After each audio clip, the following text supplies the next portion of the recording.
بسم اللہ الرحمن الرحیم. اللہم اجعل فی قلبی نورا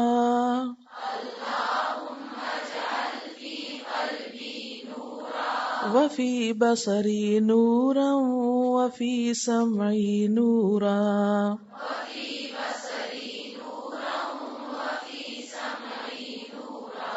وعن یمینی نورا وعن یساری نورا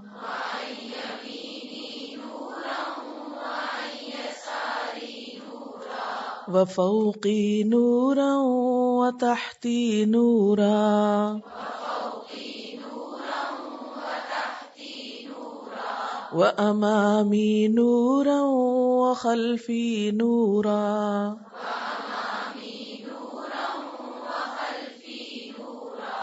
واجعل لي نورا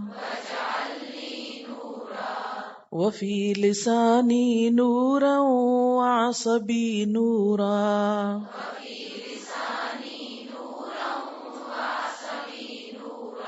ولحمي نورا ودمي نورا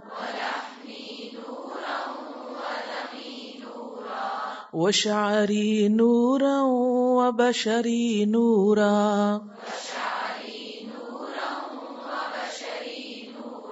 واجعل في نفسي نورا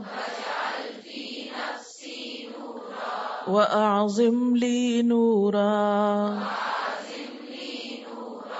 اللهم أعطني نورا اللهم اجعل في قلبي نورا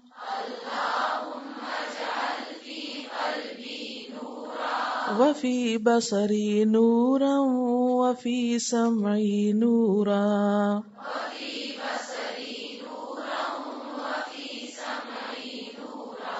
وعن يميني نورا وعن يساري نورا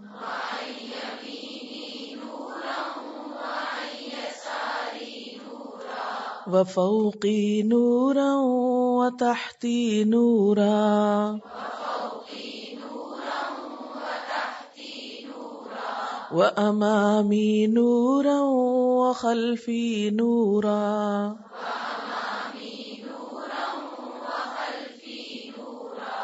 واجعل لي نورا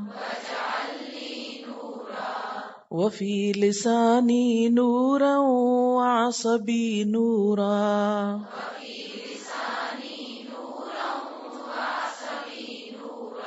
ولحمي نورا ودمي نورا وشعري نورا وبشري نورا واجعل في نفسي نورا وأعظم لي نورا اللهم أعطني نورا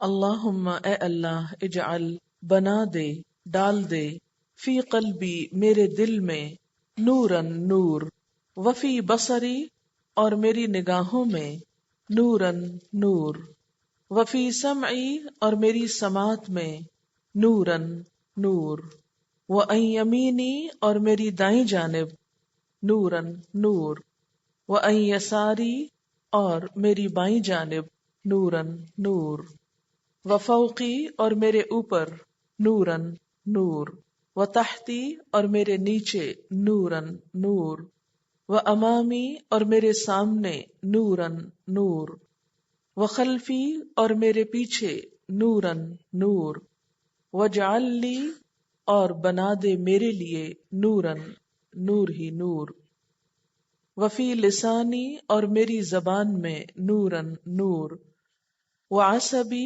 اور میرے اعصاب میں نورن نور ولحمی اور میرا گوشت نورن نور ودمی اور میرا خون نورن نور وشعری اور میرے بال نورن نور، وبشری اور میرا جسم نورن نور، وجعل اور ڈال دے فی نفسی نورن میرے نفس میں نور، وَأَعْظِمْ لی اور بڑا کر دے میرے لیے نورن نور، اللہم اے اللہ آتنی عطا کر مجھ کو نورن نور، اے اللہ ڈال دے میرے دل میں نور، میری آنکھوں میں نور، میرے کانوں میں نور، میری دائیں جانب نور، میرے بائیں جانب نور، میرے اوپر نور، میرے نیچے نور، میرے آگے نور، میرے پیچھے نور، اور کر دے میرے لیے نور ہی نور، اور میری زبان میں نور، اور کر دے میرے پٹھے یا میرے اعصاب نور والے، میرا گوشت نورانی، میرا خون نورانی، میرے بال نورانی، میرا بدن نورانی، میرے نفس میں نور، اور بڑھا دے میرے لیے نور، الہی مجھے نور عطا کر دے۔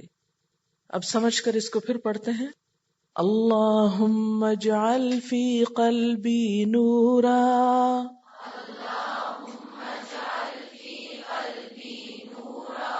اب آپ دیکھیے الفاظ کے معنی تو آپ نے سن ہی لیے، اب جب آپ اس کو پڑھیں گے تو جب دل کی بات ہو تو دل کی طرف آپ کا دھیان ہو، آنکھوں کی بات ہو تو آنکھوں کی طرف، کانوں کی بات ہو تو کانوں کی طرف، دائیں طرف ہو تو توجہ دائیں طرف، بائیں طرف کی بات ہو تو بائیں طرف، یعنی اس کو پورے محسوسات کے ساتھ مانگنا ہے، اور جب میں بول رہی ہوں تو صرف سننا ہے، ساتھ نہیں دہرانا۔ اللہم اجعل فی قلبی نورا۔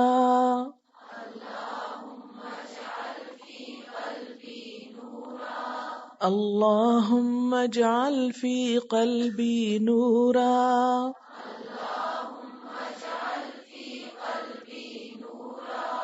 اللہم اجعل فی قلبی نورا۔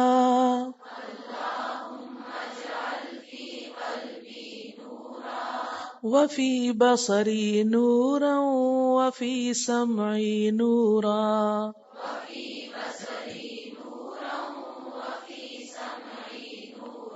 وعن یمینی نورا وعن یساری نورا۔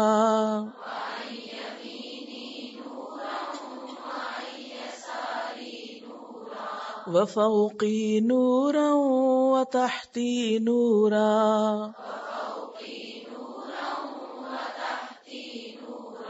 وامامی نورا وخلفی نورا۔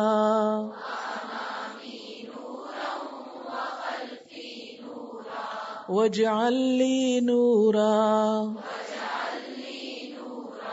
وفی لسانی نورا وعصبی نورا۔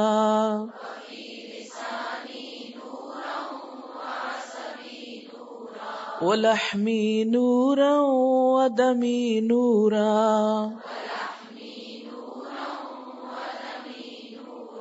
وشعری نورا وبشری نورا۔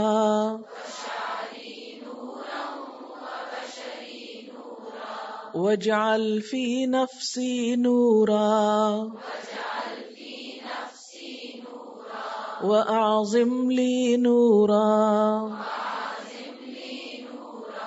اللہم اعطنی نورا۔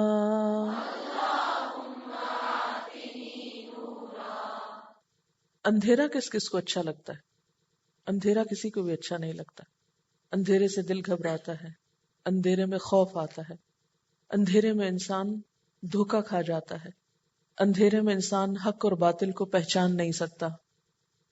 ہر انسان کو روشنی پسند ہے، روشنی اگر دل میں ہو تو قرآن سمجھ میں آتا ہے، بلکہ قرآن دل میں اترتا ہے تو دل میں نور آتا ہے۔ قرآن کانوں سے ٹکراتا ہے تو کان روشن ہوتے ہیں۔ قرآن کو آنکھیں دیکھتی ہیں تو آنکھوں میں روشنی آتی۔ آنکھوں میں روشنی کب آیا کرتی؟ آنکھوں میں چمک کب آتی؟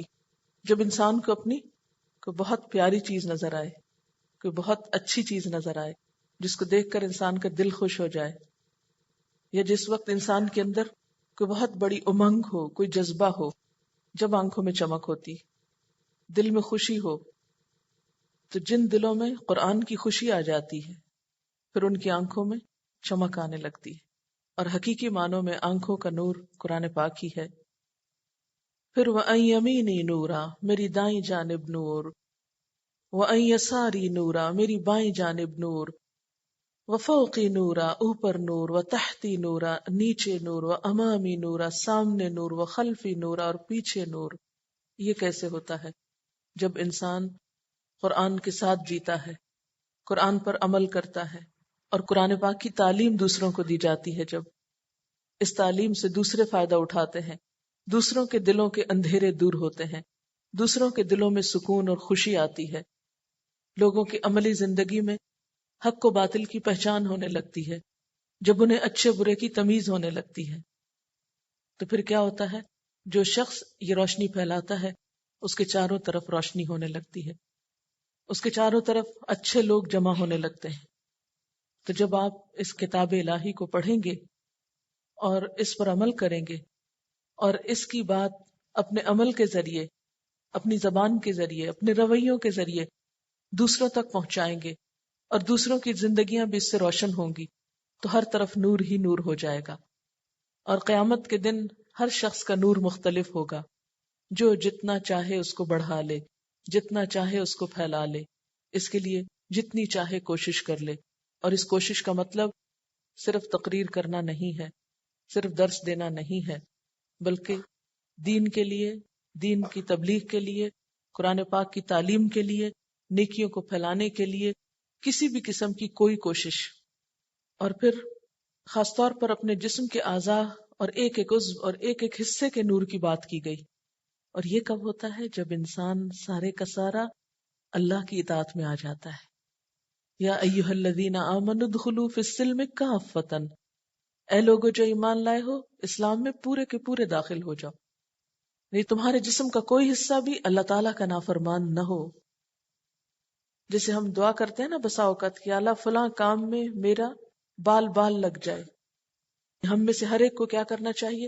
اسی طرح دعا کرنی چاہیے کہ یا اللہ میرے ایک ایک بال سے نور پھوٹے، ایک ایک جوڑ سے نور پھوٹے، ایک ایک اعصاب سے نور پھوٹے، یعنی میں عمل کا ایسا خوبصورت نمونہ بن جاؤں کہ میری ہر حرکت اور ہر ادا دین کے لیے ایک روشنی کا سبب بن جائے۔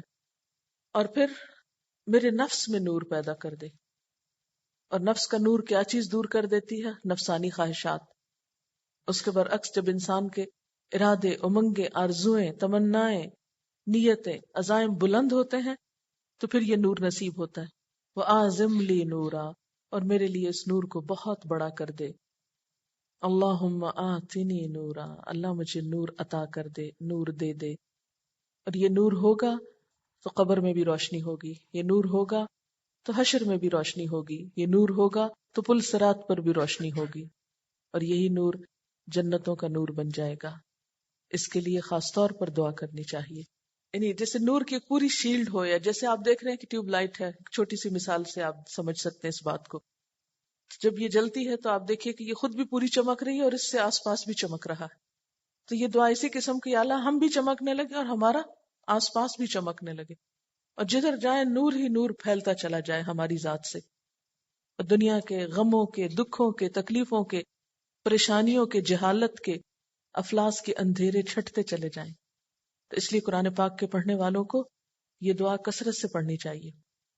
نبی صلی اللہ علیہ وسلم اس کو فجر کے سنتوں اور فرض کے بیچ میں پڑھا کرتے تھے۔ آپ صلی اللہ علیہ وسلم سنت پڑھنے کے بعد دائیں طرف تھوڑی دیر لیٹتے تھے، ذرا سا ٹکتے تھے۔ معلوم نہیں اس میں حکمت کیا ہے، لیکن اگر آپ لوگ بھی اس سنت کو اپنا لیں، اگر گھر کے لوگ آپ کو کچھ اور نام نہ دے دیں کہ ان کو کیا ہو گیا ہے کہ نماز پڑھتے پڑھتے گر کیوں گئی ہیں، کیونکہ مجھے سنت کا نہیں پتا تھا، تو میرے شوہر کو معلوم تھا، تو وہ مسجد جانے سے پہلے سنت پڑھ کے جائے نماز پڑھی لیٹ کے دائیں طرف، تو یہ دعا پڑھتے تھے۔ شروع میں تو میں پریشان ہوئی، لیکن یہ کہ جب خود پڑھا تو پھر پتا چلا۔ تو اس لیے گھر والوں کو پہلے ہی بتا دیجیے کہ آپ سنت پڑھ کے لیٹنے کیوں لگے، بیڈ پہ جا کے نہیں لیٹنا، جائے نماز پر ہی ہلکا سا صرف اتنی دعا پڑھنے کی دیر میں۔ اس کی ضرور کوئی حکمت ہوگی، اللہ ہی بہتر جانتا ہے، لیکن بہرحال آپ بیٹھ کے بھی پڑھ سکتے ہیں اور لیٹ کے بھی پڑھ سکتے ہیں۔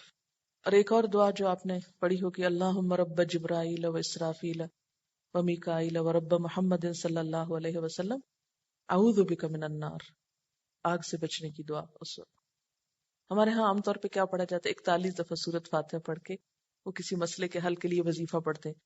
آپ خود سوچیے کہ اگر یہ دعا پڑھ لی جائے، ہر طرف نور ہو جائے، سارے ہی کام آسان ہو جائے. نہیں، بہرحال اگر آپ سنت پر رہیں گے تو انشاءاللہ تعالی ہر چیز عبادت ہو جائے گی، حتیٰ کہ واش روم جانا بھی عبادت، کیونکہ سنت کے مطابق بیٹھنا اٹھنا سب صفائی ہر چیز. اینی ہاؤ، چلیے اب اس کو پڑھیے، اور کبھی بھی اس کو صرف الفاظ میں نہ پڑھا کیجیے، اس میں احساس اور شعور اور نیت شامل رکھا کیجیے. چلیے میں پڑھتی ہوں، ساتھ پڑھیے، پھر اس کے بعد آپ پڑھیے. اللہم اجعل فی قلبی نورا وفی بصری نورا وفی سمعی نورا وعن یمینی نورا وعن یساری نورا وفوقی نورا وتحتی نورا وأمامي نورا وخلفي نورا واجعل لي نورا وفي لساني نورا وعصبي نورا ولحمي نورا ودمي نورا وشعري نورا وبشري نورا واجعل في نفسي نورا وأعظم لي نورا اللهم أعطني نورا. آپ دہرائیے اس کو.